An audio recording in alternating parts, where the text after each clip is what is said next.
Hello everyone, welcome to civil staff Himachal. तो आज mains current affair issue में हम लोग डिस्कस करने जा रहे हैं एशियान। एशियान आपका है association for south eastern Asian Nations. तो इसके 10 मेंबर्स हैं।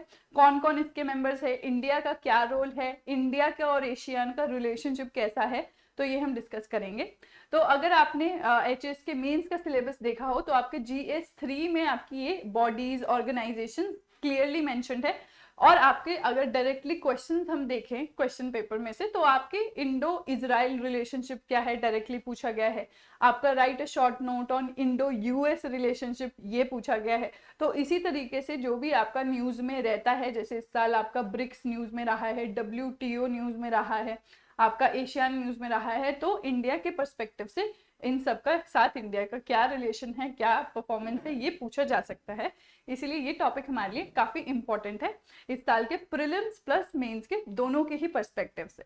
तो यहाँ पे ये टॉपिक स्टार्ट करने से पहले आप लोग देख लीजिए, ये वीकली शेड्यूल है हमारा। जैसे कि आपको पता ही है, TEM MCQ सीरीज जो है वो आपकी 10:15 बजे होती है। ऐसे ही आपके मेंस करंट अफेयर इशू है जो वो 2:15 बजे डिस्कस किए जाते हैं। डेली करंट अफेयर जो है 6:15 बजे।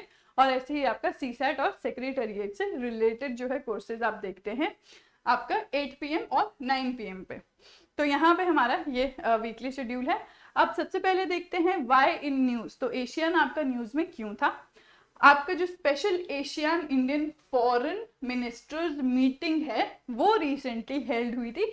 कहाँ पे हुई थी, न्यू दिल्ली में। इसीलिए ये न्यूज में आपका बना हुआ था। अब क्यों थी, ताकि ये कमेमोरेट कर सके 30th anniversary India ASEAN dialogue relationship की 2022 में। ठीक है, तो 30 इयर्स एनिवर्सरी जो है वो इंडिया ने मनाई है। प्लस प्रीलिम्स के पर्सपेक्टिव से आपको इंपॉर्टेंट है कि एशियन इंडिया फ्रेंडशिप ईयर जो है वो आपका डिक्लेयर किया गया है 2022 को, जैसे कि हम यहाँ पे देख रहे हैं। तो नेक्स्ट आपका है कि 10th एनिवर्सरी भी है आपकी इंडिया की स्ट्रेटेजिक कोऑपरेशन विद एशियान।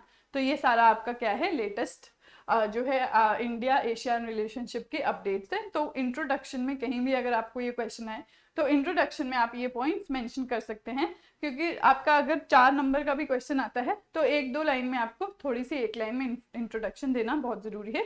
तो आप ओपनिंग लाइन यहाँ से भी कर सकते हैं।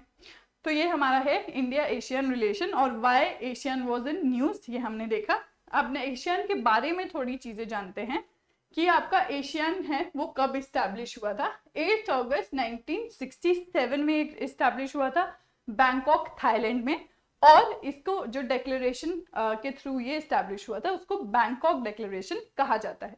तो बैंकॉक डिक्लेरेशन क्या है आपकी, जो उसको एशियन डिक्लेरेशन भी कहा जाता है। और फाउंडिंग मेंबर्स जो हैं इसमें क्या थे इस वक्त, 5। तो 5 कौन सी कंट्रीज है आपकी, Indonesia, Malaysia, Thailand, Singapore and Philippines. तो इस वक्त फिलहाल टोटल मेंबर्स जो है एशियन के वो 10 हैं और वो 5 जो है वो बाद में ऐड हुए हैं जो आपके हम रीड करेंगे। अब एशियन से पहले, ये 5 मेंबर से पहले भी एक बॉडी थी जिसको association of south east Asia कहा जाता था। और इसमें थाईलैंड, फिलीपींस और मलेशिया 3 ही कंट्रीज थी। तो पहले 3 कंट्रीज थी आपकी, 3 कंट्रीज से 5 कंट्रीज बनी और 5 कंट्रीज में 5 कंट्रीज फिर से ऐड हुई तो आपका एशियन बन गया। तो ये ब्रीफ हिस्ट्री है। तो मेंबर्स आप देखिए यहाँ पे आपको समराइज किया है, 5 आपके फाउंडिंग मेंबर्स है। और बाद में जो ऐड हुए हैं वो आपके ये 5 है, ब्रुनाई, वियतनाम, लाओस, म्यांमार और कंबोडिया।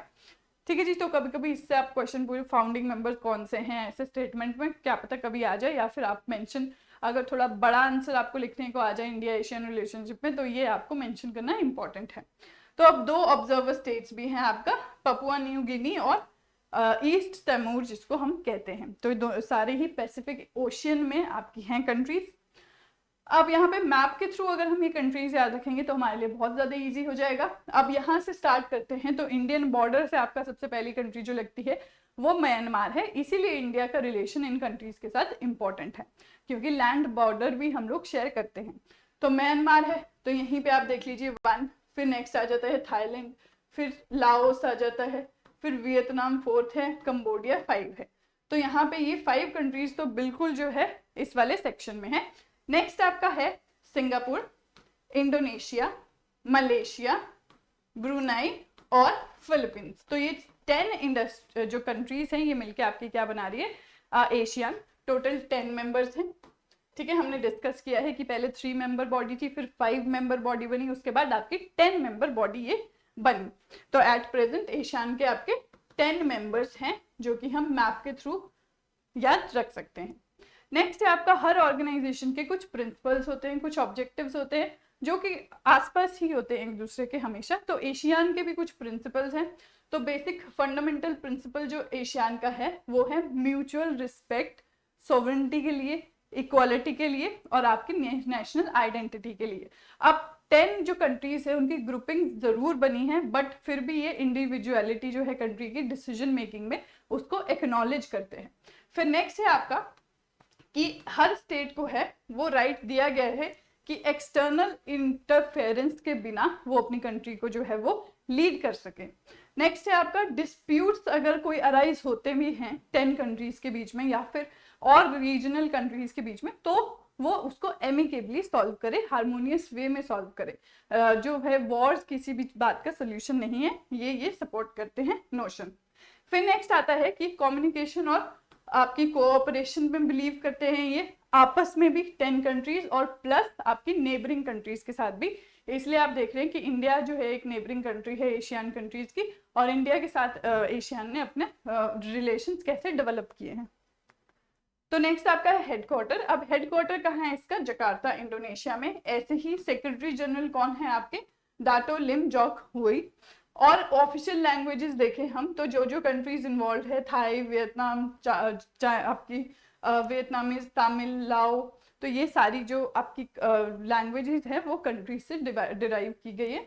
नेक्स्ट आपकी है वर्किंग लैंग्वेज क्या है, उसको इंग्लिश रखा गया है ताकि इजी कम्युनिकेशन हो सके और कंट्रीज के साथ भी और आपस में भी। तो चेयरमैनशिप जो है वो एशियन की चेयरमैनशिप है वो एवरी ईयर रोटेट करती है, और इसका क्या प्रिंसिपल रहता है कि आपका क्रोनोलॉजिकली जो है अल्फाबेटिकली ये वेरी करती है। जैसे फॉर एग्जांपल 2021 में ये ब्रुनाई के पास थी और 2022 में ये कंबोडिया के पास आ गई, तो BC। तो ऐसे ही आगे DEF जो भी कंट्रीज अल्फाबेटिकल ऑर्डर में आगे है उसकी नेक्स्ट चेयरमैनशिप होगी। तो ये आपकी वेरी करती है ईयर टू ईयर अल्फाबेटिकली। तो नेक्स्ट आपका है मिनिस्ट्रियल बॉडीज। तो कौन सी बॉडीज है आपकी जो एशियन को वर्किंग को पूरा करती है। सबसे पहले आपकी Asian political and security community council, second है आपकी Asian socio cultural community council, third है कोऑर्डिनेटिंग काउंसिल और फोर्थ है आपका इकोनॉमिक कम्युनिटी। तो इसके नाम से ही इनके फंक्शन जो है बहुत क्लियर है। अब पॉलिटिकल और सिक्योरिटी रिलेटेड इशू को ये बॉडी आपका देखती है, सोशियो कल्चरल कम्युनिटी के रिलेटेड इशू को आपको ये बॉडी देखती है, ऐसे ही कोऑर्डिनेट करना हो तो ये, और इकोनॉमिक रिलेटेड इश्यूज है तो ये बॉडी देखती है। तो इनके फंक्शन जो है वो क्वाइट क्लियर हैं। नेक्स्ट आपका है एशियन लेड फोरम्स। अब एशियन तो आपका 10 कंट्रीज का ग्रुपिंग है, अब और फोरम्स को भी एशियन सपोर्ट करता है। जैसे सबसे पहले आपकी है एशियन रीजनल फोरम, जिसका आपका इंडिया भी जिसमें पार्टिसिपेट किया करता है। ये आपका 1993 में लॉन्च हुई थी और आपका 27 मेंबर्स इसके अंदर है। तो सारे 27 याद करना इंपॉर्टेंट नहीं है, 10 इसमें से एशियन के हैं, ठीक है जी। अब ये बेसिकली बना था आपका पॉलिटिकल और सिक्योरिटी इश्यूज को एड्रेस करने के लिए। नेक्स्ट आपका है एशियन +3। तो एशियन की 10 कंट्रीज प्लस 3 कंट्रीज कौन सी है आपकी, चाइना, जापान और साउथ कोरिया। पैसिफिक ओशियन में ही ये कंट्रीज है, आप देख सकते हैं। नेक्स्ट है आपका ईस्ट एशिया समिट। तो ईस्ट एशिया समिट में आपका क्या है, आपका फर्स्ट जो है वो 2005 में ये हेल्ड हुआ था, और यहाँ पे एशियन की 10 कंट्रीज है प्लस आपकी कौन सी कंट्रीज है जो हमने एशियन +3 में देखी है, China, Japan, south Korea, plus आपकी है न्यूजीलैंड, इंडिया और यहाँ पे रशिया, US और साउथ कोरिया हमने कर लिया। तो ये सारी कंट्रीज है, इनसे मिलके आपका बन रहा है ईस्ट एशिया समिट। तो US और रशिया इसमें इंपॉर्टेंट मेंबर्स हैं, तो हम देख रहे हैं। तो यहाँ पे आपका ये तीनों फोरम्स जो हैं ये आपका एशियन लेड फोरम्स कहलाई जाती है और इंडिया इसमें पार्टिसिपेट करता है। तो नेक्स्ट हमारा है इंडिया एशियन रिलेशनशिप। तो अभी मेंस में अगर आपसे कुछ क्वेश्चन पूछा जाएगा तो वो डायरेक्टली यही पूछा जाएगा कि right a short note about India Asian relationship, जैसे आपसे पास्ट ईयर पेपर्स में आपने देखा होगा तो पूछा गया था कि आपका इंडो इजराइल के क्या रिलेशनशिप रहे, इंडिया यूएस के क्या रिलेशनशिप रहे, तो वहां पे आपको ये जो करंट से रिलेटेड पॉइंट्स हैं उनको भी ऐड करना है, कुछ स्टैटिक पोर्शन है वो इंट्रोडक्शन में देना है। तो अब क्या है वो हम देखते हैं। अब इंडिया जो है वो परमानेंट मेंबर नहीं है एशियान का, लेकिन फिर भी पार्टिसिपेट करता है, जैसे कि डिफेंस फोरम में और ईस्ट एशिया समिट में, जैसे कि अभी हमने देखा है ये एशियन लेड फोरम्स हैं। तो नेक्स्ट आपका क्या है, इंडिया का जो रिलेशनशिप है एशियन का वो की पिलर है उसकी फॉरेन पॉलिसी का, जो आपकी है एक्ट ईस्ट पॉलिसी। फिर नेक्स्ट हमारा है कि अब इंडिया एशियन ने अपने 25 years of dialogue partnership complete कर दिए गए हैं, जो हमने देखा है अब 30 इयर्स हो गए, 15 years of summit level interaction हो गई है, और 5 इयर्स स्ट्रेटेजिक पार्टनरशिप के हो गए जो 10 इयर्स हैं, और 15 इयर्स भी आपका 20 इयर्स है।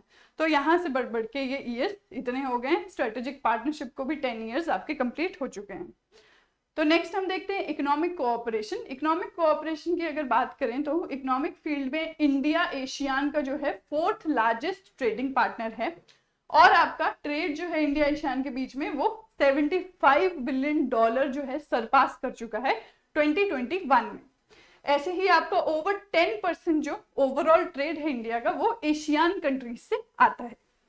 तो नेक्स्ट अगर हम फाइनेंशियल असिस्टेंस के बारे में बात करेंगे तो फाइनेंशियल असिस्टेंस में इंडिया को डिफरेंट फंड्स के अंडर फाइनेंशियल असिस्टेंस मिलती है।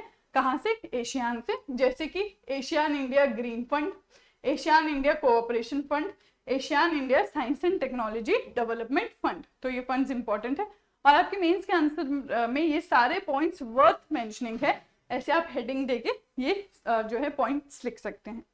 नेक्स्ट है आपका सिक्योरिटी। तो अगर हम सिक्योरिटी की बात करें तो आपका इंडियन ओशन और पैसिफिक ओशन जो है काफी इंपॉर्टेंट रोल प्ले करता है। तो इंडियन ओशन की सिक्योरिटी और पैसिफिक ओशन की सिक्योरिटी के लिए दोनों ही जो है आपका साथ में वर्क करते हैं, और इनके कोर में है आपका political security cooperation under its India ई एक्ट ईस्ट पॉलिसी। ठीक है जी, पहले इंडिया की हुआ करती थी foreign policy look east policy, फिर उसको चेंज किया गया कि लुक ईस्ट नहीं एक्ट ईस्ट पॉलिसी हमें इंप्लीमेंट करनी है। ठीक है, तो ये आपकी सिक्योरिटी रिलेटेड है। ऐसे ही आपका सोशियो कल्चरल कोऑपरेशन है। तो सोशियो कल्चरल कोऑपरेशन के तहत आपके बहुत सारे जो है कोऑपरेटिव इवेंट्स ऑर्गेनाइज किए जाते हैं, जैसे कि इंटरैक्शन बूस्ट करना मेंबर कंट्रीज में, इनवाइट करना स्टूडेंट्स को, जो एशियन कंट्रीज है वहां से स्टूडेंट्स को इनवाइट करना इंडिया में पढ़ने के लिए, कोर्सेज प्रोवाइड करना जो एशियन के डिप्लोमैट्स हैं उनको, और इंटरचेंज करना पार्लियामेंटेरियंस को। ठीक है जी, तो यहाँ पे क्या है आपका, चाहे पार्लियामेंट से रिलेटेड हो चाहे स्टूडेंट एक्सचेंज से रिलेटेड हो, तो ये आपका है socio cultural cooperation between India and Asia. Next आपके दो टर्म्स है, दिल्ली डिक्लेरेशन और दिल्ली डायलॉग। तो दिल्ली डिक्लेरेशन है वो आपका मरीन डोमेन से रिलेटेड है। तो दिल्ली डिक्लेरेशन में क्या है, कोऑपरेशन इन मरीन डोमेन, ये आइडेंटिफाई किया गया है आपका एशियन और इंडिया का की कंपोनेंट। क्यों? क्योंकि हमने जैसे डिस्कस किया है कि इंडियन ओशन और पैसिफिक ओशन की सिक्योरिटी जो है कितना बड़ा इशू है और कितना इम्पोर्टेंट हो जाता है दोनों कंट्रीज के लिए। तो दिल्ली डिक्लेरेशन इसके लिए है, और दिल्ली डायलॉग जो है वो आपका ट्रैक 1.5 इवेंट है। तो आई होप आपने ट्रैक 1 ट्रैक 2 डिप्लोमेसी क्या होता है ये रीड किया होगा। तो ये ट्रैक 1.5 है, सेमी फॉर्मल टाइप आपका है, थोड़ा इनफॉर्मल भी। तो यहाँ पे आपके इकोनॉमिक, पॉलिटिकल और सिक्योरिटी इश्यूज डिस्कस किए जाते हैं एशियन और इंडिया के बीच में। तो ये आपका दिल्ली डायलॉग और दिल्ली डिक्लेरेशन के बीच में ये डिफरेंस है। नेक्स्ट आपका है एरियाज ऑफ कोऑपरेशन। अब कौन सी फॉरम्स है उसमें इंडिया कॉमन मेंबर है, कौन से प्रोजेक्ट है जिसमें इंडिया और एशियन कंट्रीज दोनों ही इन्वॉल्व रहते हैं, कौन सी मिलिट्री एक्सरसाइजेस है। तो ये भी आप लोगों के लिए करंट अफेयर्स बेस्ड इंपॉर्टेंट हो जाता है, और अगर आपको मेंस में आंसर राइटिंग के लिए आए तो ये पॉइंट्स आपको काफी ज्यादा हेल्प करेंगे, ऐसे आप अपना करंट अफेयर अपने आंसर में इनकलकेट कर सकते हैं। तो फोरम जो है वो इंडिया मेंबर है आपका एशियन रीजनल फोरम का, जो हमने पीछे रीड की थी एशियन लेड फोरम्स में। सेकेंड है मेकोंग गंगा कोऑपरेशन, और थर्ड है आपकी ईस्ट एशिया समिट। तो ऐसे जो भी आपसे कंट्रीज के साथ इंडिया के रिलेशन पूछे गए तो उनसे रिलेटेड जो भी फॉरम्स है जिनमें दोनों मेंबर्स है वो आप मेंशन कर सकते हैं। जैसे एशियन इंडिया के केस में यहाँ पे ये मेंशन कर सकते हैं, ऐसे ही अगर हम ट्रांसपोर्ट रिलेटेड प्रोजेक्ट्स देखें तो आपके हैं IMT यानी कि इंडिया, म्यांमार, थाईलैंड, और ट्राइलेटरल हाईवे, और आपका कलादान मल्टी मॉडल प्रोजेक्ट। अब ये प्रोजेक्ट्स इंडिविजुअली क्या है ये भी हमें जानना इंपॉर्टेंट है। अब कलादान मल्टी मॉडल प्रोजेक्ट जो है ये आपका मल्टी मोड्स में है, जैसे कि आपका वाटर में भी है, रोड में भी है, रेलवे में भी है। तो डिटेल में क्या है ये आपको करना है, बट जहां भी ये रिलेशन पूछा है तो आपको एग्जाम्पल के फॉर्म में इन प्रोजेक्ट्स का नाम जो है वो जरूर पता होना चाहिए। नेक्स्ट है आपकी मिलिट्री एक्सरसाइजेस। तो मिलिट्री एक्सरसाइजेस की अगर हम बात करेंगे तो कॉर्पेट, जिसका मतलब है कोऑर्डिनेटेड पेट्रोलिंग, ये आपकी होती है इंडोनेशिया के साथ, थाईलैंड के साथ और भी कंट्रीज के साथ होती है, बट यहाँ पे हम स्पेसिफिकली बात कर रहे हैं एशियन कंट्रीज की। नेक्स्ट आपकी है समुद्र शक्ति, ये इंडोनेशिया के साथ होती है। ऐसे ही सिम्बेक्स आपकी सिंगापुर के साथ होती है। तो ये आपका क्या है, कुछ एक्सरसाइजेज है, मिलिट्री एक्सरसाइजेज है जो डेली आपकी कोऑपरेशन में काम आती है मिलिट्री के बीच में डिफरेंट कंट्रीज की। तो और भी जो एग्जांपल्स हैं वो यहाँ पे मेंशन किए जा सकते हैं एशियन रिलेटेड कंट्री के। तो यहाँ पे जो भी हमने पढ़ा इंडियन एशियन रिलेशनशिप में, ये सारे पॉइंट्स जो है इंपॉर्टेंट है, और करंट अफेयर्स में और भी कुछ आता है तो वो ऐड करके आप अपने आंसर को जरूर एनरिच कीजिए, क्योंकि ये जो है आपका GS3 में क्लियरली पूछा जाता है, और आपके इंटरनेशनल रिलेशन वाले जो पोर्शन है वहाँ पे भी क्लियरली पूछा जाता है। तो इस टाइप के क्वेश्चन के लिए आप रेडी रहें। तो आज के लिए हमारे लिए इतना ही। ये कुछ हमारे कोर्सेज है जो आप अवेल कर सकते हैं, फ्री इनिशिएटिव्स हैं, बहुत सारे पेड इनिशिएटिव्स हैं। आज के लिए इतना ही। Thank you so much and have a nice day.